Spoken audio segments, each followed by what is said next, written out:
భగవంతుని మూడవ పాత్ర, రెండవ పాత్ర సిద్ధం అవ్వడం. నిన్న మీకు పెట్టిన దానిలో రెండో పాత్రలోదే వచ్చింది. రెండో పాత్ర అంతా బీజము నుండి అంకురించే ముందు బీజము ఎలా అయితే తయారు చేసుకుంటూ ఉంటుందో, ఆ నీటి తేమ ఉండాలి, సూర్యరశ్మి ఉండాలి, మట్టి ఉండాలి, అవన్నీ వాతావరణం క్రియేట్ చేసుకుంటూ రెడీ అవుతూ ఉంటుంది కదండి. అట్లాగే ఆ ఆదిలో ఈ ప్రేరణ వచ్చినప్పుడు ప్రకృతి తయారవ్వక ముందు, మాయ ఎరుక లేకుండా ఉన్నప్పుడు కూడా ఆ భగవంతుడు అనే ఆయన ఒక పాత్ర, మొదటి పాత్రలో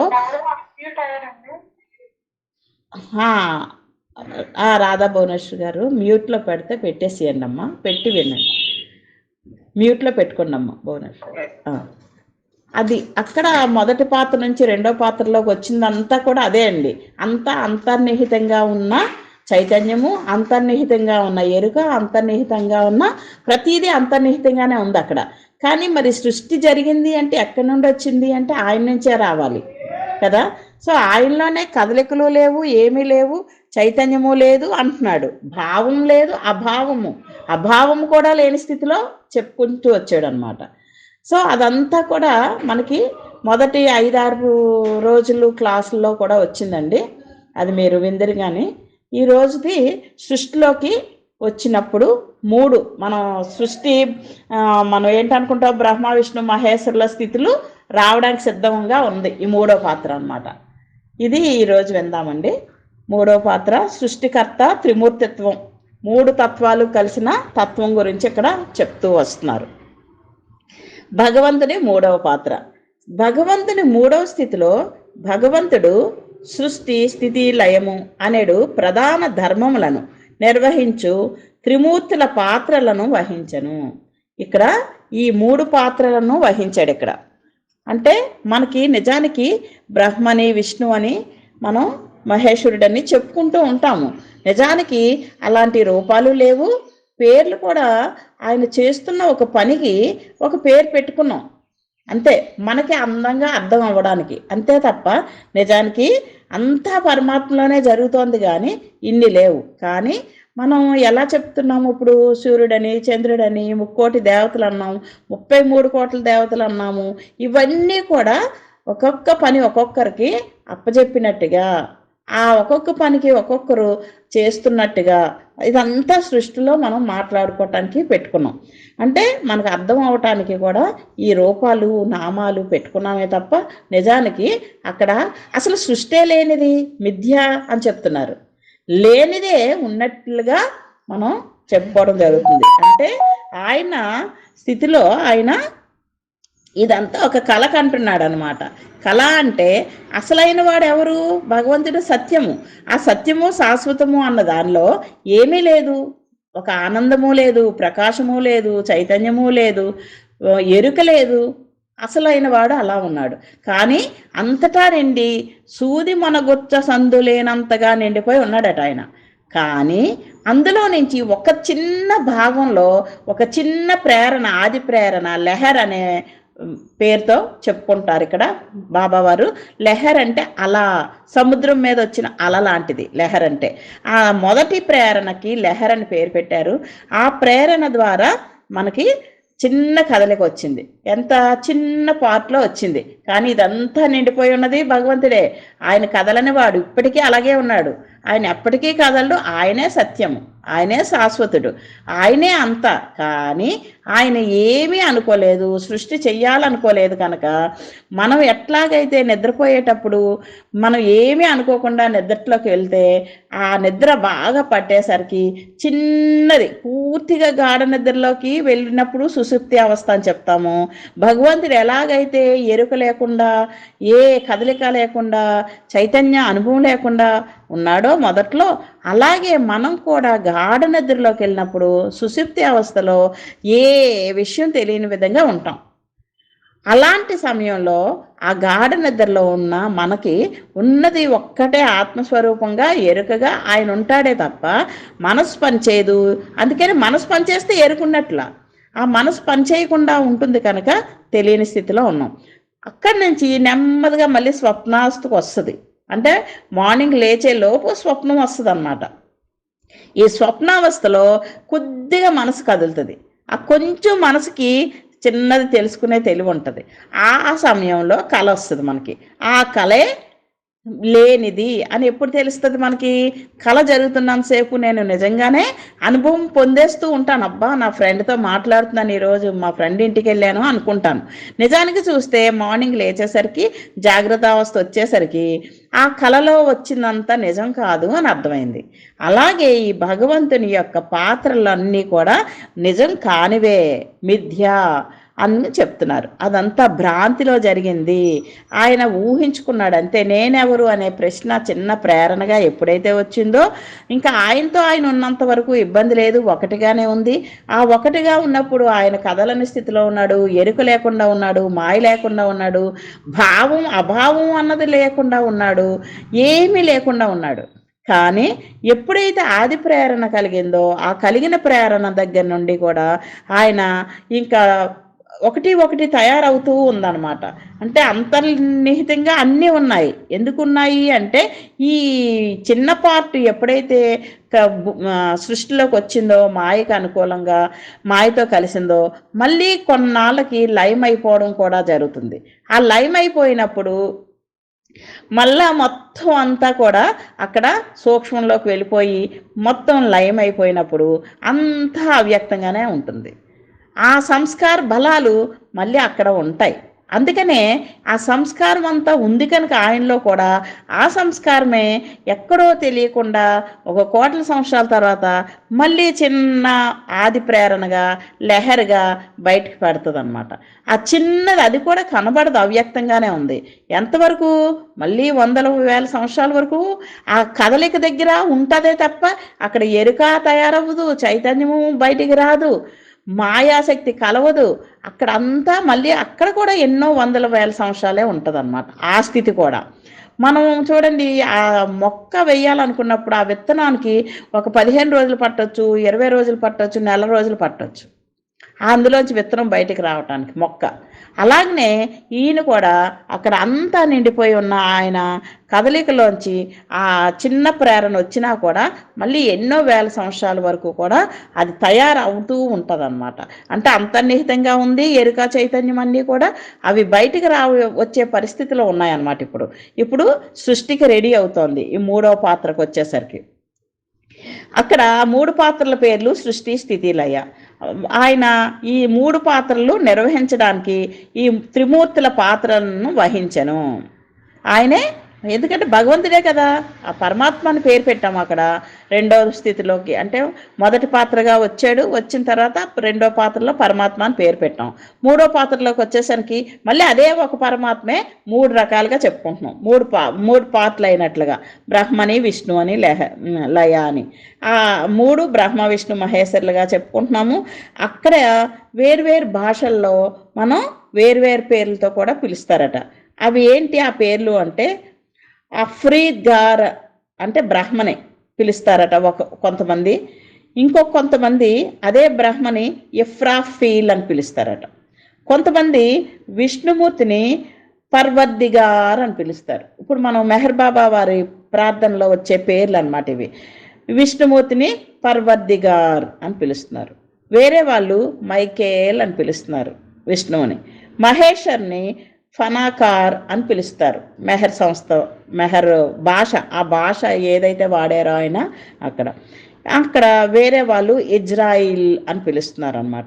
సో ఈ బ్రహ్మ విష్ణు మహేశ్వర్లే అంటే అక్కడ మనం బ్రహ్మని, విష్ణు అని, మహేశ్వర్ మనం పెట్టుకున్న పేర్లు అవి. అంటే సృష్టి చేసే వాళ్ళని బ్రహ్మ అంటున్నాము, స్థితి చేసే వాళ్ళని విష్ణు అంటున్నాము, లయ చేసే వాళ్ళని మహేశ్వరుడు అంటున్నాము. ఈ 3 పాత్రలు కూడా ఎక్కడి నుంచి ఎక్కడి వరకు ఉన్నాయి అంటే, ముందంతా ఆది అంతము లేనివాడిగా ఉన్నాడు భగవంతుడు. ఎప్పుడైతే పరమాత్మ స్థితికి వచ్చాడో అక్కడ కూడా అనంతంగానే ఉన్నాడు. కానీ సృష్టిలోకి దిగినప్పటికీ ఒక ఆది ఉంది, అంతము ఉంది. అదే మనం బ్రహ్మాండము అని చెప్తాం. ఆ బ్రహ్మాండ పరిధిలో ఉన్నదంతా కూడా ఆది అంతము ఉన్నట్టుగా చెప్పుకుంటాం అన్నమాట. అందుకని ఈ సృష్టి చేసినప్పుడు ఆది అంటున్నాము, అదే స్థితి అంతా జరుగుతూ ఉంటుంది. లయం అయిపోయినప్పుడు మళ్ళీ పరమాత్మ స్థితికి చేరుకుంటాడు. అంటే ఏ స్థితిలో పరమాత్మ దగ్గర పరమాత్మని మళ్ళీ బి స్థితికి చేరుకునే మధ్యలోని ఉన్నదే ఈ సృష్టి స్థితి లయ అన్నమాట. సో ఏ ఏ దగ్గర స్థితిలో పరమాత్మ సృష్టికి తయారవుతున్నాడు, అక్కడ బ్రహ్మదేవునికి ఒక పాత్ర వచ్చి సృష్టి చేస్తున్నాడు అనమాట. చేసిన సృష్టి కోట్ల సంవత్సరాలు స్థితి జరుగుతూనే ఉంటుంది, విష్ణుమూర్తి పని అన్నమాట. అందుకనే ప్రళయాలు అయ్యేటప్పుడు బ్రహ్మ ప్రళయం 100 సంవత్సరాలని, విష్ణు ప్రళయం 100 సంవత్సరాలని, 100 కాదు, అది ఎక్కువ ఉంటుంది. అలాగే మహేశ్వరుడిది ప్రళయం కూడా ఇంకా ఎన్నో కోట్ల సంవత్సరాలతోనే ముడిపడి ఉంటాయి. అయితే ఇక్కడ 100 సంవత్సరాలు బ్రహ్మది ప్రళయం, బ్రహ్మ యొక్క లైఫ్ అన్నమాట, అది ప్రళయం అంటారు. ఆ ప్రళయం 100 సంవత్సరాలు అంటే మన భాషలో 100 సంవత్సరాలు కాదు. అది మనం ఆయనది ఒక పూట మనకి అంటే ఒకరోజు 8,432 ఎంతో వస్తుంది సంవత్సరాలు ఒక రోజు ఆయనకి, బ్రహ్మకి. అలాంటివి 100 సంవత్సరాలు అంటే 365 రోజులు అంటే ఇంటూ 8,432 సంవత్సరాలు వేస్తే ఆయనకి అది ఒక సంవత్సరం. అలాంటివి మళ్ళీ ఇంటూ 100 చేస్తే అన్ని సంవత్సరాలు అన్నమాట ఆయనకి ఒక ప్రళయం జరగడానికి. అప్పటి వరకు ఆయన సృష్టి చేస్తూనే ఉంటాడనమాట. అలాగే విష్ణుమూర్తిది ఇంకా ఎక్కువ సమయం ఉంటుంది, అలాగే మహేశ్వరుడిది ఇంకా ఎక్కువ సమయం అనమాట. సో ఈ ముగ్గురులో కూడా మళ్ళీ మహేశ్వరుడిది చాలా సనాతనుడిగా చెప్తారనమాట. సో ఇవన్నీ కూడా ఆ ప్రళయాలు అయ్యేసరికి, 3 ప్రళయాలు అయ్యేసరికి మొత్తం మళ్ళీ అవ్యక్తంగా కదలని స్థితి ఏదైతే మనం మాట్లాడుకున్నామో పరాత్పర స్థితిలో ఎలా ఉన్నాడో భగవంతుడు, అలా అయిపోతుంది అనమాట. మళ్ళా అయిపోతే మళ్ళీ కదలిక ప్రేరణ రాగానే మళ్ళీ పరమాత్మగా వస్తాడు. అప్పటికి వాడికి అంత పాత జ్ఞానం ఉంది కదా, సృష్టి ఎలా చేయాలో బ్రహ్మకు ఉంది, విష్ణువుకేమో లయ ఉంది, స్థితి చేయడం ఉంది మొత్తం. అలాగే లయ చేసేవాడికి లయ యొక్క జ్ఞానం ఉంటుంది. ఆ జ్ఞానాలు ఉండడం వల్లనే వాటినే మనం సంస్కారాలు అని పదాలు వాడుతున్నారు ఇక్కడ. ఆ పాత సంస్కారం ఉండటం వల్లనే మెలకు వస్తోంది, లెగుస్తున్నాడు. లేచినప్పుడు నేనెవరనే ప్రశ్న వస్తోంది. మనం గాఢ నిద్రలోంచి లేచేటప్పుడు చిన్న కదలిక వచ్చినప్పుడు పూర్తిగా నన్ను నేను మర్చిపోయి ఉన్న నాకు ఆ చిన్న కదలిక రాగానే అసలు నేనెవరో గుర్తుండదు, నా పేరు గుర్తుండదు, నేను ఎక్కడ పడుకున్నానో గుర్తుండదు, రాత్రి పగలో గుర్తుండదు. అలా లెగిస్తాం ఆ చిన్న కదలికలో. ఆ తర్వాత నెమ్మదిగా మనసు బయలుదేరుతుంది. ఆ మనసు పనిచేయడం మొదలు పెడితే అప్పుడు నా పేరు నాకు గుర్తు చేస్తుంది, నేను ఎక్కడున్నానో గుర్తు చేస్తుంది, నేను మంచం మీద పడుకున్నానన్న విషయం నాకు స్పర్శ ద్వారా తెలుస్తుంది. ఇంకా చీకటి వెలుగుని బట్టి రాత్రి పగలో తెలుసుకుంటాము.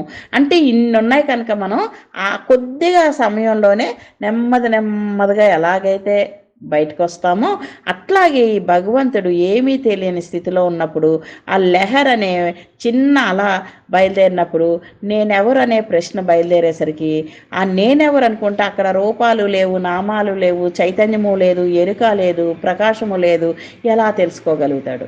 అందుకనే కోట్ల సంవత్సరాలు పడుతూనే ఉంటుంది అక్కడ. ఆ పడినప్పుడు కూడా పాత సంస్కారం ఉంది కనుక మళ్ళీ కిందకి దిగుతూ మనం ఎలాగైతే మెలకు వస్తూ ఉండగా ఆ మంచం మీద నుంచి కిందకి దిగడానికి ఎంత సమయం పడుతుందో ఆ సమయంలో జరుగుతున్న చిన్న ఎరుక బయలుదేరుతుందో అట్లాగే ఆయనకి కొన్ని 100 సంవత్సరాలు 1000 సంవత్సరాలు టైం పడుతుంది అన్నమాట అందులోకి రావటానికి. అభావము ముందుగా సృష్టి రూపములో అభివ్యక్తమైనప్పుడు, అంటే ఇక్కడ అభావము ముందుగా సృష్టి రూపంలో అభివ్యక్తమైనప్పుడు అభావము యొక్క ప్రథమ స్వరూపము భగవంతునిలో చైతన్యపు తొలి జాడను కనుగొంది. చూడండి, అభావము అంటే ఏమీ లేనిది, భావము అంటే భావం మనకు తెలుస్తుంది, ఒక భావం ఉంది అని, అంటే ఒక సంకల్పం అంటాం. దానికంటే ముందు అభావంగా ఉంది. ఆ అభావము ఇక్కడ చూడండి, ఇప్పుడు ఎంత మాట్లాడుకుంటున్నది ఏమి లేనిదే మాట్లాడుతున్నాం. ఇంకా ఏమి రూపాలు నామాలు ఏమి రాలేదు అక్కడ. అన్నీ ఒక అవ్యక్తంలోనే ఇవన్నీ మాట్లాడుకుంటున్నాం అనమాట. సో అభావము ముందుగా సృష్టి రూపంలో అభివ్యక్తమైనప్పుడు అభావము యొక్క ప్రథమ స్వరూపము భగవంతునిలో చైతన్యపు తొలి జాడను కనుగొంది. ఆ చైతన్యం ఉంటేనే కదా అది ప్రకాశం బయటికి కదులుతూ వచ్చేది, కదలిక కదా చైతన్యం అన్నది. ఆ చైతన్యపు తొలి జాడను కనుక్కుందంట. ఏంటి? అభావం. అంటే ఇప్పుడు మనం గాఢ నిద్రలోంచి ఆ సంకల్పం పెట్టే అంత మెలకువ రాలేదు ఇంకా నాకు. అక్కడ అభావంగా ఉంది. ఆ అభావంలో నుంచే తెలుస్తూ ఉంది ఆ చైతన్యం దాంతో కలవడం అన్నది, కలిసిన తర్వాత బయటికి వ్యక్తం అవడం అన్నది తెలుస్తుంది. చూసారా? ఆ కొంచెం సెకండ్ల టైం పడుతుంది మనకి. అలాగే అక్కడ అభావం యొక్క ప్రథమ స్వరూపము భగవంతునిలో ఆ చైతన్యపు తొలిజాడ. ఆ చైతన్యాన్ని నెమ్మదిగా, అది కూడా అక్కడ అంతర్నిహితంగా ఉంది, చైతన్యం కూడా కదలికలో లేదు. సో అంతర్నిహితంగా ఉన్నదాన్ని నెమ్మదిగా తొలి జాడగా, చిన్న జాడ అనమాట, దాని తాలూకా జాడ బయటపడింది. అటుపైని సృష్టి యొక్క ప్రథమ సంస్కారం, అది కూడా అక్కడి వరకు ఎలా ఉంది? అవ్యక్తంగానే ఉంది. సంస్కారం కూడా అంతర్నిహితంగానే ఉంది. ఆ సంస్కారం వ్యక్తమైంది. అది అక్కడ సృష్టి చేసిన అనుభవం ఆయనకు ఉంది కనుక అంతా మరుపులోకి వెళ్ళిపోయింది. అక్కడ ఆ మరుపులోకి వెళ్ళిపోయింది. నెమ్మదిగా ఆయన బ్రహ్మ యొక్క, అందుకే త్రిపుర రహస్యంలో చెప్తాడనమాట మనకి. ఇక్కడ ఏంటండి, ఒక్కొక్క పుస్తకంలో చిన్న పార్ట్ని పెద్దగా చెప్తారు ఒక్కొక్క పుస్తకం, మిగిలిందంతా లైట్గా చెప్పుకెళ్ళిపోతారనమాట. ఇక్కడ త్రిపుర రహస్యం పుస్తకంలో ఈ చిన్న విషయం, ఈ బ్రహ్మ అన్నది ఎలా వచ్చాడు, ఆ బ్రహ్మ సృష్టి మొదలయ్యే ముందు ఎలాగా అనేది అక్కడ చాలా విపులంగా చెప్పారు. అక్కడ ఎలా చెప్తారంటే, త్రిపురాదేవి వస్తుందన్నమాట, వచ్చి బ్రహ్మను సృష్టించింది అంటారు. ఎందుకు సృష్టించింది? ఆయన లేడా అంటే, ఇప్పుడు ఇగో అంతట్లో కలిసి అంతర్నిహితంగా బ్రహ్మ వేరుగా, విష్ణు వేరుగా, మహేషుడు వేరుగా లేరు కదా, ఒక శక్తే కదా, అది అంతర్నిహితంగా లయమైపోయి ఉండిపోయింది అక్కడ. అలాంటి టైంలో మనం అనుకోవాలి బ్రహ్మను సృష్టించినట్టుగా అనమాట. ఇక్కడ త్రిపురాదేవి రహస్యంలో చెప్తారు, బ్రహ్మను సృష్టించినట్టుగా. ఆయనకి ఏమీ రూపం ఉండదు, నామం ఉండదు. సృష్టించినప్పుడు సృష్టి చేయవయ్యా అని చెప్తుంది అనమాట. చెప్పినప్పుడు ఆయన సృష్టి చేయాలా అని చెప్పి మళ్ళీ తపస్సులోకి వెళ్ళిపోతాడు. ఎన్నో వందల సంవత్సరాలు, వేల సంవత్సరాలు ఆ తపశ్శక్తితో ఆయన సృష్టి ఎలా చేయాలి అని అనుకున్నప్పుడు మళ్ళీ ఆయన పాత సంస్కారం, పాత జ్ఞానమేమో మళ్ళీ మేల్కొని అప్పుడు సృష్టి ప్రారంభించడానికి కళ్ళు తెరిచేసరికి, కళ్ళు అంటే కళ్ళు ఎక్కడ ఉంటాయి ఆయనకి, అయితే చూసేసరికి ఆకాశం అంతా కనిపించిందంట. ఎక్కడ సృష్టి చెయ్యాలి అనుకున్నప్పుడు ఆకాశం అంటే ఖాళీ, ఈ ఖాళీ వైపు చూసేసరికి ఆయనకి ఇక్కడ ఇదంతా ఉంది కదా, ఆకాశం అంటే అవకాశం ఇస్తుంది అన్నిటికీ కదా, ఈ అవకాశం ఇచ్చే ఆకాశం ఉంది ఇక్కడ అని చెప్పి ఆయన సృష్టి ఇక్కడ చేస్తాను అనుకుంటాడనమాట. అలాగా చెప్తారు మనకి. అలాగే ఇక్కడ ఈ ప్రథమ సంస్కారమే చైతన్య పరిణామంతో పాటు సంస్కారములను ఉత్పత్తి చేసింది. సంస్కారాలను ఉత్పత్తి చేసింది అంటే ఆ చిన్న చైతన్యం కదలికలోకి వచ్చింది. ఆ కదలికలోకి వచ్చేసరికి సంస్కారం బయటకు వచ్చింది, ఆయనలో ఉన్న సంస్కారం. సృష్టి యొక్క పరిమిత సంస్కార అనుభవమే భగవంతుని దివ్య స్వప్నముగా ఆరంభమాయను. ఈ సృష్టి యొక్క పరిమితంగా సంస్కార అనుభవం ఉంది, ఆ భగవంతుని దివ్య స్వప్నముగా ఆరంభమాయను. అదే స్వప్నం అట. అంటే ఇక్కడ మనం చూడండి, మనం గాఢ నిద్రలోకి వెళ్ళిపోయాం, అది ఇక్కడ అవ్యక్త స్థితి. గాఢ నిద్రలో ఉన్నాం. మనం ఉండిన తర్వాత నెమ్మదిగా చిన్న కదలికి వచ్చి ఒక కళ వచ్చింది తెల్లవారుజామున. ఆ కళ ఎలా వచ్చింది? చిన్నది మనసు కదిలితే ఆ మనసుతో పాటు కొద్దిగా చైతన్యం కదిలి ఆ స్వప్నాన్ని చూపిస్తుంది. ఆ చైతన్యానుభవం మరి చిన్నది ఉంటే తేజస్, అక్కడ అందుకే తైజస్సుడు అని పేరు పెడతారు. అక్కడ గాఢ నిద్రలో ఏమో ఒక పేరు, మెలకుగా ఉన్నప్పుడు ఒక పేరు, మనకి లోపల ఉన్న జీవుడికి ఆ స్వప్నంలో తైజస్సుడు అని పేరు. తేజస్సు కొంచెం ఉంటుంది అని, ఆ తేజస్సు అంటే అక్కడ చైతన్యం అనుకుంటే ఆ చైతన్యంతో కలిసినప్పుడు మనసు ఒక క్రియేషన్ చేసేసింది. ఓ 10 మంది మన ఇంటికి వచ్చినట్టు, గెస్ట్లకి భోజనాలు పెట్టినట్టు, వాళ్ళు భోజనం చేసినట్టు, వాళ్ళు వెళ్ళిపోతున్నట్లు, అలా ఆనందంగా కబుర్లు చెప్పుకున్నట్టు, ఎవరింట్లోనో అందరం కలిసినట్టు అదంతా చూపిస్తుంది. ఎవరు ఇంత చూపించగలుగుతున్నారు? సృష్టించేది మన మనసే కదా. మనలోనే ఉన్న స్వప్నాన్ని మన మనసే సృష్టించగలుగుతున్నప్పుడు అంతటా నిండి ఉన్న బ్రహ్మ యొక్క మనసు ఎందుకు సృష్టి చేయలేదు? లేనిదే ఉన్నట్టుగా చూపిస్తుంది. అదే సృష్టి అక్కడ. అందుకనే మిథ్యా మిథ్య అని చెప్పడానికి కారణం అదనమాట. సో ఇక్కడ ఈ పరిమిత సంస్కార అనుభవంతో సృష్టి యొక్క భగవంతుని దివ్య స్వప్నము ఆరంభమాయను. అది చూసారా, దివ్య స్వప్నం ప్రారంభం అయ్యిందంట. సృష్టి మొదలవ్వింది అంటే ఆయనకి దివ్య స్వప్నం అది. ఆయన కూడా ఆ దివ్య అనుభవంలో ఉన్నాడు. అవ్యక్తంలోంచి వ్యక్తమయ్యే పరిస్థితిలో అక్కడ హిరణ్య గర్భస్థితి అంటారనమాట. హిరణ్య గర్భస్థితి అంటే ఆయన పొట్టలోనే మొత్తం సృష్టి అంతా ఉంది అంటారు. అలాగే మన వాళ్ళు ఏం చెప్తారంటే పెద్దలు, అక్కడ ఆదిశక్తి పనిచేస్తుంది అంటారు.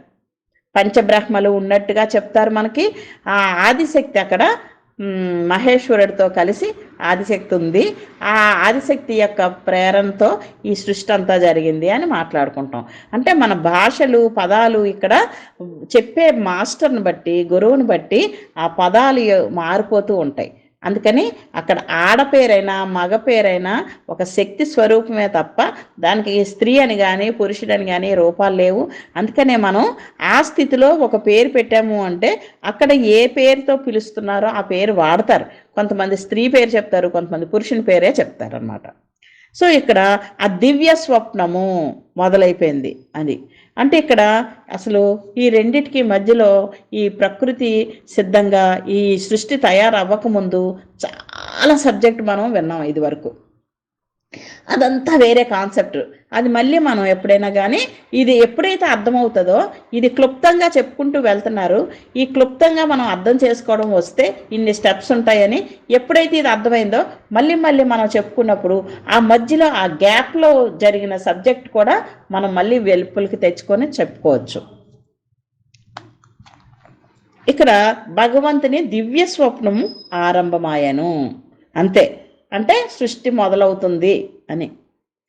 ఆది మూలమైన అనంత లీల కారణముగా భగవంతునిలో పరమాణు ప్రమాణమైన చైతన్యము వ్యక్తమైనది. అది ఇక్కడ ఈ అనంత లీల ఆది మూలం.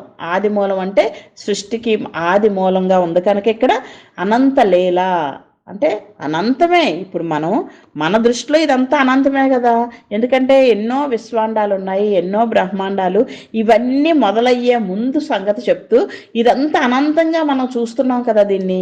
అది నిజానికి చూస్తే ఇదంతా లేనిది కనుక నిజంగా అనంతము ఆది అన్నప్పుడు దానికి అసలైన వాడికి ఆది అంతము లేదు అని చెప్తున్నారు. కదలిక లేనంతసేపు ఆది అంతం లేనిదిగా ఉంది. అక్కడ కాల పరిమితి కూడా లేదు, దానికి బౌండరీయే లేదు. ఎప్పుడైతే కదలిక వచ్చిందో అక్కడి నుంచి పరిమితి వచ్చేసింది. పరిమితి వచ్చేసరికి దానికి ఆది అని మూలం పెట్టారు, ఆది మూలం అని, అంతము అని పెట్టారు. సృష్టి మొదలైనప్పటి నుంచి అంతమయ్యే వరకు అక్కడ అనంత లీల. ఆ లీల అంటే ఏంటి? భగవంతుని ఆట. భగవంతుడు లీల అంటే ఆ స్వప్నాన్ని కాస్తున్నాడే, దాన్నే లీల అన్నారు. అది అనంతంగా ఉంది కదా. మరి ఇన్ని బ్రహ్మాండాలు, ఇన్ని విశ్వాండాలకి పిండాండాలు అన్నీ అందులో ఉన్నాయి, ఆ కళలో ఉన్నాయి అన్నమాట. అదంతా లీల, అనంత లీల కారణంగా భగవంతునిలో పరమాణు ప్రమాణమైన చైతన్యము వ్యక్తమైంది. అది ఎంత భగవంతునిలో పరమాణు ప్రమాణంగా ఉన్న చైతన్యం ఏదైతే ఉందో అది వ్యక్తమయ్యింది. ఇప్పుడు వరకు వ్యక్తం అవ్వలేదు, ఇప్పుడు వ్యక్తమైనది. ఆ చైతన్యము సృష్టి రూపమున అభివ్యక్తమైన అంతర్నిహిత అభావము యొక్క పరిమిత సంస్కారమును అంతశ్చైతన్యము ద్వారా సగమెరుకలో భగవంతునిచే అనుభవింపచేసింది. సగము ఎరుకట. చూసారా, ఎరుక పూర్తిగా లేదు. జాగ్రత్తావస్థలోనే ఎరుక పూర్తిగా ఉంటుంది మనకి. స్వప్నావస్థలో మనకి కూడా ఆ ఎరుక కొంచెమే ఉంటుంది అన్నమాట. మనసు కొద్దిగా పనిచేస్తుంది. అందుకనే ఇక్కడ కూడా భగవంతుని కల కదా ఇది. అందుకని ఏమంటున్నాడు? సగం ఎరుకతో భగవంతునితో అనుభవింపేలా చేస్తుందట. ఆ భగవంతుడు కూడా దీన్ని అనుభవిస్తున్నాడు, ఈ సృష్టిని. కళలో మనం కూడా అనుభవిస్తాం కదా. వాడికి అజ్ఞానంలోకి వచ్చినట్టే కదా. ఇప్పుడు భగవంతుడు అవిద్యలోకి వచ్చాడనమాట. అక్కడ మాయలోకి వచ్చాడు. నేనెవరు అని ప్రశ్న రాగానే ఇంకా ఆయన అసలు రూపం నుంచి బయటపడిపోయాడు అనమాట. ఆ బయటికి ఎప్పుడైతే వచ్చాడో అతనికి ఆ విద్యే, అక్కడ మాయ ఏర్పడింది అక్కడ. అందుకనే ఈ మాయలో ఉన్నాడు కనుక ఆయన కూడా కొంచెం ఎరుక పనిచేస్తుంది. పూర్తిగా ఎరుకతో ఉంటే ఆయన మనకి అర్థం కావడానికి జాగృత అవస్థ అంటాం అక్కడ. ఇక్కడ కొంచెం ఎరుక, ఆ కొంచెం ఎరుకలో చైతన్యం కూడా వ్యక్తమయ్యింది.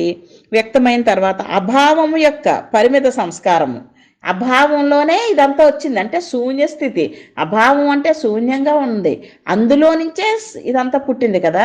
అందుకు అక్కడ అభావ స్థితిలోనే చెప్తున్నారు, ఇది భావం కాదు. అంటే ఆయన ఎరుకతో సృష్టి చెయ్యాలి అని, ఇక్కడ ఇలా చెయ్యాలి ఇక్కడ ఇలా చెయ్యాలి అనుకోలేదు ఆయన. అందుకని అభావంలోనే పరిమిత సంస్కారం ఉంది. అది అంత చైతన్యం ద్వారా సగం ఎరుకతోనే భగవంతునిచే అనుభవింపచేస్తుంది. అది ఈ సృష్టి జరుగుతూ ఉంది. స్వప్నం మొదలైంది, దివ్య స్వప్నం, దైవీ స్వప్నం అన్నమాట. మొదలైంది, ఆయన అనుభవిస్తున్నాడు, అందులోనే ఉన్నాడు ఆయన కూడా. ఈ ఇన్ని రూపాల్లో ఉన్న స్వప్నంలో ఆయనే చూసుకుంటూ నేను ఇందులో ఉన్నట్టుగా ఆయనే ఉన్నాడనమాట. అభావము యొక్క ఆవిష్కారమే ఆభాస అయిన సృష్టి. ఇక్కడ అభావంలో ఉంది కదా, ఆవిష్కారం అయింది ఇదంతా అభావంలో నుంచే. అంటే ఏ ఆలోచన లేని స్థితిలో నుంచే, ఏ భావము లేని స్థితిలో నుంచే ఆవిష్కారం అయిందంట సృష్టి. అందుకనే దాన్ని ఏమంటున్నారు, ఆభాస అంటే లేనిది అని చెప్తున్నారు దాన్ని. పరమాత్మ స్థితిలో అభావమై ఉన్న అన్నియు అనంత ఆది ప్రేరణంచే ముందుకు సత్వరపరచగా, అంటే త్రోసినట్టు అన్నమాట. పరమాత్మ స్థితిలో అభావమై ఉన్న అన్నియు అనంత ఆది ప్రేరణము చేత, ఫస్ట్ వచ్చిన ఆది ప్రేరణం వలన ముందుకు త్రోయగా, అవి పరమాత్మని ఏ స్థితి నుండి సృష్టి రూపమున ఆవిష్కారం ఉందెను. అంటే పరమాత్మకి రెండు స్థితులు చెప్తున్నారు ఇక్కడ, ఏ స్థితి అని, బి స్థితి అని. ఏ స్థితిలో ఏమి మొదలవ్వకముందు, సృష్టి మొదలవ్వకముందు ఏ స్థితి, అక్కడి నుంచి మొదలయ్యి మళ్ళీ చివరికి వెళ్ళి నేనెవరు అనే ప్రశ్న మానవుడి వరకు వచ్చింది. 84 లక్షల జీవరాశులుగా వచ్చేసింది. ఇన్ని బ్రహ్మాండాలు ఇన్ని విశ్వాండాలుగా వచ్చేసిన తర్వాత మానవుడికి వచ్చాక మానవుడికి కొన్ని జన్మలు పనికి రాకుండానే జీవిస్తాడు. తర్వాత నేనెవరనే ప్రశ్న వచ్చి బుద్ధి విచక్షణతో గురువుని పట్టుకొని ఆధ్యాత్మిక మార్గం మొదలుపెట్టిన తర్వాత ఆ నేనెవరు ప్రశ్న దగ్గర గురువు బోధిస్తున్న ఆ బోధ వలన నేనెవరో తెలుసుకోవడానికి ప్రయత్నం చేస్తూ ఉంటాడు. అంతటా నిండి ఉన్న ఆత్మ ఒకటేనని, తనలో ఉన్న ఆత్మ పరమాత్మ రెండు కాదు ఒకటిగానే ఉన్నాయని గుర్తించే వరకు కూడా ఆ ఏ స్థితి నుంచి బి స్థితికి చేరుకోలేము. మళ్ళీ ఈ సాధనంతా, ఈ బ్రహ్మాండంలో సాధనంతా ఉందన్నమాట. ఎప్పుడైతే కంప్లీట్ అయిపోయి నేనే పరమాత్మని గుర్తిస్తాడో అదే బి స్థితి. మరి గుర్తించక ముందు ఎవరు అనుకుని మొదలు పెట్టేటప్పుడు ఏ స్థితి అని చెప్పారు, పూర్తి చేసుకుని నేను పరమాత్మనని తెలుసుకుంటే అది బి స్థితి అని చెప్పారు. పరమాత్మ యొక్క ఏ స్థితిలోంచి బి స్థితిలోకి వెళ్ళడమే ఈ ప్రయాణం, మన ప్రయాణం అన్నమాట. అప్పుడు వరకు జన్మలు వందల వేల సార్లు జన్మలు తీసుకుంటూనే ఉంటాం. కాబట్టి తొలిసారిగా భగవంతుని అనంత చైతన్య రాహిత్య స్థితి ఏ జీవితంను సృజించుటలో సృష్టికర్త ధర్మమును పొందెను. ఇక్కడ కాబట్టి ఏం చెప్తున్నారు, తొలిసారిగా భగవంతుని అనంత చైతన్య రాహిత్య స్థితి, చైతన్యం లేదు. ఇప్పుడు మనం మాట్లాడుకుంటున్న దగ్గర సృష్టిలోకి రావడానికి ముందు చైతన్యం లేదు, చైతన్య రాహిత్య స్థితిలో ఉంది జీవితమును. ఏ దగ్గర అందుకనే ఏ అని పెట్టారు అక్కడ, ఏ స్థితి అని. జీవితమును సృజించుటలో సృష్టికర్త ధర్మమును పొందెను. అక్కడ ఆ చైతన్య రాహిత్య స్థితిలోనే అక్కడ సృష్టికర్త ధర్మాన్ని పొందాడనమాట. సృష్టి చేయటం కోసం సృష్టించుటయ్యను అను భగవదంశయే బ్రహ్మ. సృష్టి చేయడానికి ఏ అంశ అయితే వచ్చిందో ఆ పాత్ర తీసుకుందో దానికి పేరు పెట్టి మనం బ్రహ్మ అని పేరు పెట్టాం. ఆ పాత్ర ఎవరైతే పోషిస్తున్నారో బ్రహ్మ అన్నాం. ఆ సృష్టికర్త ధర్మమును చేపట్టగానే ఆ సృష్టించిన జీవితమును పోషించుటలో, పరిరక్షించుటలో స్థితికారుని ధర్మమును పొందెను. ఇంకెప్పుడైతే సృష్టికర్త ధర్మాన్ని చేపట్టాడో ఆయన డ్యూటీ మొదలు పెట్టాడు, సృష్టి చేయటం. ఆ సృష్టించిన జీవితం ఉంది కదా, ఎన్ని సృష్టి చేసాడో మొత్తం ఈ బ్రహ్మాండాలు పిండాండాలు అన్నీ వచ్చేసేసరికి 84 లక్షల జీవరాశులు వచ్చాయి, మానవ జన్మ వచ్చింది. అవన్నీ ఇప్పుడు అవన్నీ పోషించాలి అంటే ఏంటి కావాలి? అవన్నీ బ్రతకాలి కదా, జీవితాన్ని ఇచ్చారు, వాటికి జీవం పొయ్యాలి అంటే ప్రాణశక్తి ఉండాలి, ఆకాశతత్వం, పంచభూతాలు అన్నీ ఉండాలి. లేకపోతే అక్కడ సృష్టి అక్కడ ఈ సృష్టి చేసే ముందు ఈ పంచభూతాలు ఇవన్నీ పెద్ద సబ్జెక్ట్ ఇంకా చాలా ఉంది.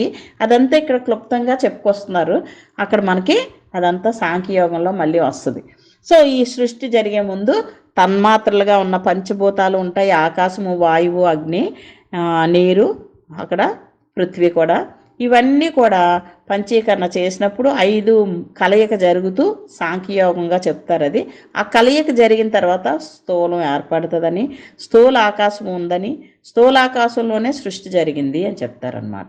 సో ఇక్కడ మనకి ఆ వివరణ అంతా ఇందులో రాలేదు, కానీ మనకి అంచనాగా అది.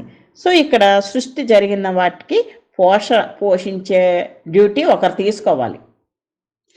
ఎవరు తీసుకోవాలి అన్నప్పుడు ఆ సృష్టికర్త ధర్మమును చేపట్టగానే ఆ సృష్టించిన జీవితమును పోషించుటలో, పరిరక్షించుటలో స్థితికారుని ధర్మం పొందాను. స్థితికారుడు అంటే విష్ణుమూర్తి అనమాట. ఆ పోషించుట అను భగవదంశ డ్యూటీ తీసుకుంది అక్కడ. దానికి విష్ణువు అని పేరు పెట్టాం. ఒక భగవదంశ వచ్చి నేను పోషిస్తాను వీళ్ళని అని. పోషించడం అంటే ఏంటి? అక్కడ ఇప్పుడు మనం తినే ఆహారం తయారవ్వాలంటే ఎంత ప్రాసెస్ ఇదంతా కూడా. సూర్యుడు కావాలి, చంద్రుడు కావాలి, నక్షత్ర మండలంలో ఎట్లాగా వస్తాయి. ఈ సూర్యచంద్రుల వల్ల మనకి ఏంటి? ప్రాణం అనే వాయువు తయారవుతుంది. ఆ తయారైన ప్రాణమేమో ఇక్కడ జీవులకి అన్నిటికీ అవసరం పడుతుంది. మనం పంట పండించినా కూడా అక్కడ సూర్యరశ్మి లేనిదే పంట పండదు, నీరు లేనిదే పండదు, భూమి లేనిదే అసలు పండదు. ఆ ఖాళీ జాగా ఉండాలి, ప్రతిదానికి ఆకాశతత్వం ఉండాలి, అది కదలాలి అంటే వాయువు ఉండాలి. ఇన్ని తయారైతే తప్ప ఆ సృష్టి జరగదు. సృష్టి జరిగిన తర్వాత ఈ పోషించటానికి కావలసిన ఔషధ గుణాలతో పాటు ఆ భూమిలో ఆ పంటలు పండడమే కాదు, వృక్షాలు లేగడమే కాదు, ఆ తినడానికి ఆహారం తయారవ్వటానికి ఔషధ గుణాలు అవన్నీ కూడా ఆ చంద్రుడి యొక్క వెన్నెల్లో నుండి కూడా ఔషధ గుణాలు తయారవుతాయని చెప్తారు. సూర్యుడి నుండి, చంద్రుడి నుండి. ఇదంతా ముందంతా తయారవుతే తప్ప సృష్టి ఎక్కడ సృష్టించగలం? మనం పిల్లల్ని కనేసి అక్కడ పెట్టేస్తే అవుతుందా? ఏమీ లేదు ఇవ్వటానికి. పిల్లడికి పుట్టేశాడు అంతే, తర్వాత ఇంకా ఎంతసేపు ఉండగలడు? కొన్ని గంటల తర్వాత వాడు ఉండలేడు. అసలు ఆ ప్రాణమే ఉండాలి కదా, ముందు ప్రాణవాయువు ఉండాలి కదా, ముందు శ్వాస తీయాలి కదా. అలాగా మొత్తం ఇదంతా చాలా పెద్ద సైన్స్ అనమాట. ఈ సైన్స్ అంతా మనకు అర్థమే అవ్వదు. మనం ఏంటనుకుంటాం ఎంతసేపు? నేను ఇది చేసేసాను, నేను అది చేసేసాను, నేను ఇలా చేసేసాను, నేను అలా చేశాను. ఈ నేను ముందు పుట్టాలంటేనే ఎంతో పెద్ద కార్యక్రమం జరిగింది. ఎన్నో పుట్టించిన తర్వాత మనం తీసుకొచ్చి ఇక్కడ పెట్టారు. ఇవన్నీ మనం పట్టించుకోకుండా, మనం ఆలోచించకుండా నేను చేశాననే ఈ అహంకారంతో మనం జీవిస్తూ ఉన్నాం. ఈ అహంకారం నేను అన్నది మట్టి ముద్దగా తీసుకుని దీనికి ముందు వెనక ఏంటి అవసరం, ఏంటి చేశాడు అంటే భగవంతుడు ఇదంతా జరుపుకొచ్చాడు.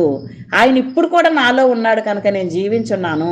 ఆయన నా చుట్టూ ఉన్నా, నేను తినాలన్నా, తాగాలన్నా, పడుకోవాలన్నా, లేవాలన్నా, ఈ గాలి పీల్చాలన్నా అంతా ఆయనే ఇన్ని రూపాలుగా వచ్చాడు. ఇన్ని రూపాల్లో ఉన్న ఆయన నన్ను రక్షించుకుంటూ వెళ్తున్నాడు అని తెలిస్తే ఈ నేను అనే అహంకారం ఎక్కడుంటుంది? ఇంకా మిగులుతుందా మనకి? ఇంకా అసలు నేను అన్నది ఏమీ లేదు. ఆయనే చేసుకున్నాడు మనల్ని, ఆయనే నడిపిస్తున్నాడు, ఆయనే తినమంటున్నాడు, ఆయనే పడుకోమంటున్నాడు. ఆయన శక్తితోనే, చైతన్యంతోనే అన్నీ నడిపిస్తుంటే మధ్యలో ఈ నేను అనే ఈ మట్టి ముద్దకి ఒక పేరు పెట్టుకొని అదే నడిచేస్తుంది, అదే తినేస్తుంది, అదే మాట్లాడుతుంది అనుకుంటున్నాం కదా. ఈ అహంకారం పూర్తిగా జీరో చేసుకుని ఉన్నది ఆయనే అని తెలియటానికి ఈ సబ్జెక్ట్ ఇచ్చారు మనకి. ఈ సబ్జెక్ట్ పూర్తిగా అర్థమైతేనే కదా నేను అనే అహంకారాన్ని తీయగలం. అప్పుడే కదా భగవంతుడు అంటే కంప్లీట్గా 100% సరెండర్ అవ్వగలం. ఇవేవీ తెలియకుండా మనం ఉన్నాం కనుక ఈ అజ్ఞానం వలన ఈ మట్టి ముద్దకి ఒక పేరు పెట్టుకొని దీనికి ఒక అహంకారంతో దీనికి విలువ ఇవ్వాలని అవతల వాళ్ళు మాట్లాడలేదే, నన్ను బాగా విలువగా చూడలేదే, ఎన్నో చెప్పుకుంటున్నాం. అసలు ఉన్నది ఆయన, మొత్తం చేస్తున్నది ఆయన అయితే ఆయన్ని మనం పట్టించుకోవట్లేదు సరికదా. మనం ఆయన హలో కూడా చెప్పట్లేదే, ఆయన చేసిన పనినే గుర్తించట్లేదే. అలాంటి ఆయన చేసిన అన్ని పనులకి నాకు విలువ ఇవ్వలేదని నేను అలుగుతున్నా. ఎంత అజ్ఞానంలో ఉన్నాం మనం. ఈ అజ్ఞానం పోవాలంటే ఈ సబ్జెక్ట్ అంతా మనకు తెలియజేయాలి కదా. ఈ సబ్జెక్ట్ తెలిస్తేనే కదా మనం కొంచెమైనా ముందుకు వెళ్ళగలుగుతాం. అందుకనే భగవంతుడు మనకి ఈ గురు రూపంలో మనకి ఈ పుస్తకాన్ని తీసుకొచ్చి మన ముందు పెట్టారనమాట. ఈ నేను అనే అహంకారం జీరో అయితే తప్ప ఈ అసలైన భగవంతుడు, ఈ గురు రూపంలో ఉన్న భగవంతుడైనా మనకి కనిపిస్తున్నదైనా కనబడినదైనా ఎంతమంది ఇన్ని నడిపిస్తున్నారే, 30 కోట్ల 33 కోట్ల దేవతలు ఉండి పరిపాలిస్తున్నారా, ఆ విషయం మనకు తెలుసా? లేదు కదా. ఇంత ప్రాసెస్ జరుగుతూ వచ్చిందే కిందకి. ఇందులో నేను ఎక్కడున్నాను అసలు? ఆ నేను అనే భావం కలుగుతున్న అది అంటే ఆ చైతన్యం లోపల ఉన్నప్పుడు మాత్రమే ఈ నేను అనే స్ఫురణ కూడా వస్తుంది. ఆ నేను అనే స్ఫురణ రావాలంటే చైతన్యం అనే భగవంతుడు నాలో ఉండాలి. ఆ చైతన్యం అనే భగవంతుడు బయటికి వెళ్ళిపోతే నేను ఇక్కడ డెడ్ బాడీగా మారిపోతున్నాను. అందుకని ఆ చైతన్యం లేనిదే ఒక్క క్షణం కూడా ఒక జీవి కూడా ఉండడానికి ఆస్కారమే లేదు అని మనం గుర్తించాలి ఇక్కడ. సో సృష్టికర్త ధర్మంను చేపట్టగానే అక్కడ పోషించటానికి విష్ణుమూర్తి వచ్చాడనమాట. ఆయనకి ఒక విష్ణువు అని పేరు పెట్టారు. ఆ పాత్ర ఎవరైతే చేస్తారో ఆ పాత్ర చేసినందుకు. మనం చూడండి, ఒక ట్రస్ట్ ఫామ్ చేస్తాము. ఇక్కడ ట్రస్టీస్ కొంతమందిని పెడదాము అంటారు, ట్రెజరర్ ఒకరు ఉండండి డబ్బులు లెక్కలు చూస్తారు అంటారు. అలాగే ప్రెసిడెంట్ అనో లేకపోతే ఏవో రకరకాల పేర్లు పెట్టుకొని మనం పెట్టుకుంటాం. నిజం పేరు అది కాదు, కానీ ఆ పాత్రకి ఒక పేరు ఉంటుంది అనమాట. అలాగే మనం ఈ బ్రహ్మ విష్ణు మహేశ్వరులు అంటే వాళ్ళకి ఆ పాత్ర పోషిస్తున్న దానికి ఒక పేరు అది, అంతే. వాళ్ళు మారిపోతూనే ఉంటారనమాట. ఇంద్రుడికి అంటే ఆ ఇంద్ర పదవిని అలంకరించి అక్కడ ఆ అందరి తాలూకా ఇంద్రియాలని జయించే గుణం అనమాట అది. అక్కడ వాళ్ళకి ఆ రోల్ ఇస్తారు. ఆ ఇంద్రియాలకి అధిపతిగా ఉంటాడనమాట. ఒక చంద్రుడు మనసుకు అధిపతి. అలాగే ఇవన్నీ కూడా ఈ బ్రహ్మ విష్ణు మహేశ్వరులకి ఒక పాత్ర ఇచ్చారు పోషించమని. అంటే నువ్వు సృష్టి చేయని ఆయన అని ఆయనకి ఒక పేరు పెట్టారు. ఆ పాత్ర పోషించేవాడికి ఒక పేరు పెట్టారనమాట అది. సో విష్ణుమూర్తి పోషించటానికి వచ్చిన భగవద్ యొక్క అంశ. అలాగే సృష్టించిన జీవితమును పోషించుటలోనే తప్పనిసరిగా లయమును కూడా స్థాపించుచున్నారు. ఇప్పుడు పుట్టినవన్నీ కూడా చావక తప్పదు. అంటే పోషించిన అన్నాలు పోషించిన తర్వాత దానికి ఒక టైం లిమిట్ ఉంటుంది. ఇప్పుడు ఈగలు దోమలు అలాంటివి 24 గంటలే జీవించుంటాయి. ఈ 24 గంటలు అది పుట్టడం, పుట్టిన వెంటనే పెరిగిపోవడం, పెరిగిపోయిన వెంటనే కూడా మళ్ళీ గుడ్లు పెట్టేయడం, మళ్ళీ అది ఆ 24 గంటల్లోనే చనిపోవడం కూడా జరుగుతుంది. కానీ దాని యొక్క సంతానం అలాగా వృద్ధి చెందుతూనే ఉంటుంది. అలాగే ప్రతి క్రిమి కీటకాలకి ప్రతి జీవికి కూడా కొన్ని సంవత్సరాలు, కుక్కలు అవి ఉన్నాయంటే 10 ఏళ్ళు 13 ఏళ్ళు 15 ఏళ్ళు మ్యాక్సిమం ఉంటుంది కుక్కలు. అట్లాగే ఏనుగులు అవి చూస్తే 200 సంవత్సరాలు, తాబేలు అది చూస్తే 200 సంవత్సరాలు, పాముకి 1000 సంవత్సరాలు కూడా జీవించే లక్షణం ఉంది. అలాగే మానవుడికి 100 సంవత్సరాలు పెట్టారు యావరేజ్ కదా. కొంతమంది ముందు పోతారు, కొంతమంది ఇంకా 100 ఏళ్ళు దాటిన వాళ్ళు కూడా ఉంటారు, 110 ఏళ్ళు అలాగా. అదే గిన్నెస్ రికార్డులో ఎక్కిస్తారు. సో మనకి ఒక్కొక్క జీవికి ఇంత పరిణామంగా ఇంత కాల పరిమితి పెట్టి అక్కడ పోషించడం జరుగుతుంది. ఆ పోషించడం పూర్తయ్యాక ఆ కాల పరిమితిలో ఆయన తెచ్చుకున్న సంస్కార బలాన్ని బట్టి, ఆయన వాసనా బలాన్ని బట్టి ఆయన జీవిస్తాడు. జీవించి ఆ పాత జన్మల్లో తీసుకున్న ఆ సంస్కారాలు ఇక్కడ రద్దు అయ్యేయడానికి ప్రయత్నం జరుగుతూ జీవించి ఆ కంప్లీట్ అయ్యేసరికి లయము. శివుడి అక్కడ మహేశ్వరుడు పాత్ర లయం చేయటం అనమాట. అది ఆ లయం చేయడం అన్నది లేకపోతే ఈ భూమి సరిపోదు. ఇంకా పుట్టిన వాళ్ళందరూ ఇక్కడే ఉండిపోతే ఇంకా తాతలు ఉంటే శరీరం క్షీణించిపోయినప్పుడు వాళ్ళు బ్రతికుండడం వల్ల ఉపయోగం ఉండదు. అందువలన ఆ లయ జరిగే క్రమం కూడా అందులో ఇమిడ్చారు. పుట్టే ముందే లయ కూడా రెడీ చేసుకున్నారనమాట. అందువలన మనం చనిపోయేటప్పుడు బాధపడడం కూడా అనవసరం అనమాట. అదంతా ఒక క్రమంలో జరుగుతుంది, సర్కిలే. పుట్టినవాడు చావక తప్పదు, మళ్ళీ పుట్టక తప్పదు, మళ్ళీ చావక తప్పదు, మళ్ళీ పుట్టక తప్పదు. ఒక సర్కిల్ రౌండ్గా తిరుగుతోందన్నమాట. సో అక్కడ ఆ సృష్టించిన జీవితంను పోషించటంలోనే తప్పనిసరిగా లయము కూడా స్థాపించుతున్నారు. ఈ నశింప చేయుట అను భగవద్ యొక్క అంశ చేస్తున్న వాళ్ళ పేరు మహేశ్వరుడు అని పేరు పెట్టారు. భగవంతుని అనంత స్వభావత్రయమైన అనంత శక్తి జ్ఞాన ఆనందములచే పరిమితమై ఉన్న అభావము వ్యక్తమైనప్పుడు సృష్టి రూపమున వ్యాపించెను. ఇక్కడ భగవంతుని అనంత స్వభావత్రయము, అనంత స్వభావంగా ఉన్నది ఏంటి? అనంత శక్తి, అనంత జ్ఞానము, అనంత ఆనందము. ఈ మూడు కూడా పరిమితమై ఉన్న అభావము యొక్క వ్యక్తమైనప్పుడు, ఈ పరిమితంగా ఉన్న అభావం ఏదైతే ఉందో అది వ్యక్తమైనప్పుడు సృష్టి రూపమున వ్యాపించను. అది వ్యక్తమైంది. ఇప్పుడు వరకు వ్యక్తం అవ్వలేనప్పుడు అది ఏదో పరిమితంగా అంటే అవ్యక్తంగా ఉంది కదా. సో పరిమితంగా ఉన్నట్టుగా చెప్తూ అభావము వ్యక్తమైంది. వ్యక్తమయ్యేసరికి సృష్టి అంతా వ్యాపించే ఉంటుందన్నమాట. సృష్టి రూపమున వ్యాపించను. సృష్టి అంతటా వ్యాపించిందట ఈ అభావము వ్యక్తమైనప్పుడు. సృష్టి ఎలా నిజము కాదు? ఇక్కడ ఒక ప్రశ్న వేశారు. సృష్టి ఎందుకు నిజం కాదు అంటే మనకు కనబడుతున్నాయి కదా ఇవన్నీ కూడా, అందుకని ఎందుకు నిజం కాదు అని ఒక ప్రశ్న వచ్చింది. ఈ ప్రశ్నకి సమాధానం మనం రేపు చెప్పుకుందాము. ఈరోజుకి టైం అయింది. సో రేపు మళ్ళా చెప్పుకుందాం. హరి ఓం శ్రీ గురుభ్యో నమః. హరి ఓం.